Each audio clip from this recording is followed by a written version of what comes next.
ಹಾದಿ ಒಳಗೆ ರಥೋತ್ಸವ ಆಗ್ತದೆ. ಬಲಭದ್ರ, ಸುಭದ್ರ ಹಾಗೂ ಜಗನ್ನಾಥ 3 ಜನರ ರಥ ಇಲ್ಲಿಂದನೇ ಎಳ್ಕೊಂಡು ಹೋಗ್ತಾರೆ.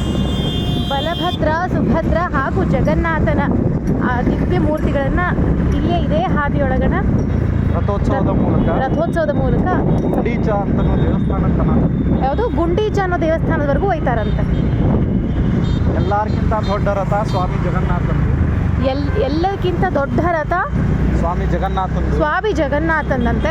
ಆಮೇಲೆ ಎಲ್ಲರಿಗಿಂತ ಸಣ್ಣ ರಥ ಸುಭದ್ರ, ಸಣ್ಣ ರಥ ಸುಭದ್ರ ಅಂದು. ಆಮೇಲೆ ಮಧ್ಯಮ ರಥ ಇರುವುದು ಬಲಭದ್ರ. ಮಧ್ಯಮ ರಥ ಬಲಭದ್ರ. ನಾವು ನಿನ್ನೆ ನೋಡಿದ್ವಿ ಅದೇ ಹಳದಿ ಕಲರ್ದಿತ್ತು ಒಂದು ಧ್ವಜ. ಈಗೂ ಅದೇ ಇರ್ತದೆ ಅಥವಾ ರೆಡ್ ನೋಡಬೇಕು. ಯಾಕಂದರೆ ರೆಡ್ ಆ್ಯಂಡ್ ಎಲ್ಲೋ ಎರಡವ ಅಲ್ಲೇ 5 ಗಂಟೆಗೆ ಅದನ್ನು ಇದು ಮಾಡ್ತಾರೆ.